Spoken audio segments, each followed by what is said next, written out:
India is, I think, a freaking fantastic marketplace.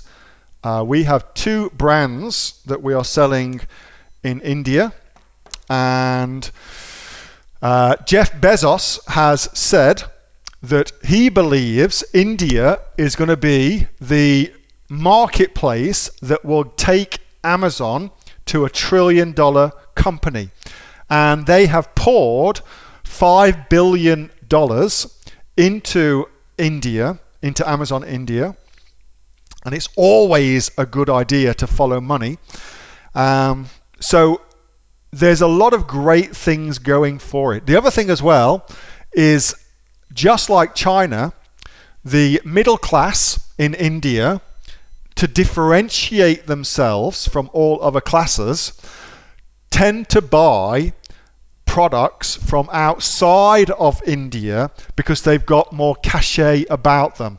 And the Indian products tend to be for lower or poorer, in this particular instance, poorer people are buying Indian products. Wealthy people are buying non-Indian products, which is exactly the same situation in China, by the way. So, with that being said, India as a marketplace is bloody awesome, I believe. And indeed, I have my Amazon India training course, which you can all go and check out later.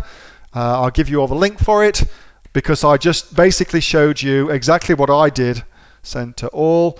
When I set up my business in India, I just kind of documented the whole process to show you now. So that's the awesome things about India.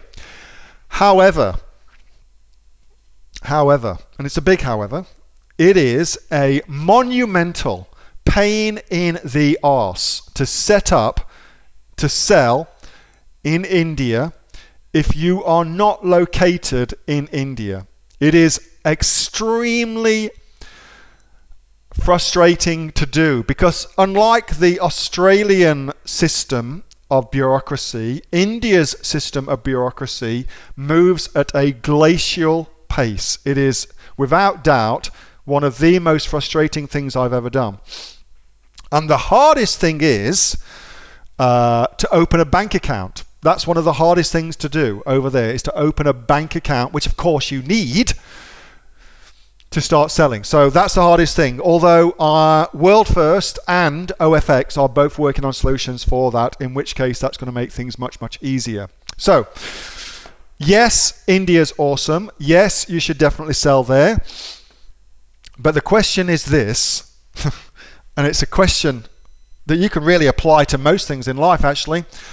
Will you go through the pain of setting up to have the gain of opening and selling there? Will you put up with the pain to get the gain? And you can pretty much apply that to most things in life. Will you put up with the pain of sweaty, wheezy, horrible days where you go out running so you can have the gain of feeling fit and fantastic afterwards? For instance, will you put up with the pain of doing the thing to get the gain of having the thing? So that's that. I guess that's the main question for that. But India is fantastic. It's a really, really good marketplace. As I said, I've got a course all about my processes to do that, including laying out the exact people I use to do that, the lawyer in India I use, where I found my accountant, yada yada yada, all laid out for you to do that. And the Indian marketplace for me has been extremely good. So we're selling a skincare brand over there and also a toy brand over there. It's been really, really good. It's an area that I am focusing on because there's growth there. It's the fastest growing e-commerce marketplace in the world right now. 1.3 billion people. Really, really good. So Paula, yes, if you can open an account in India, you should definitely do that. And it's a great place to sell. But be prepared for it to take some time, because it will take time, because Indian bureaucracy moves slowly. Hey, thanks so much for watching that video, and I hope that you got some massive value from it. Before you go, do you live in Australia? If you do, this is for you. Would you like to learn how to sell things on Amazon here in Australia? Would you like to know what sells really, really well and what sells for the maximum amount of profit?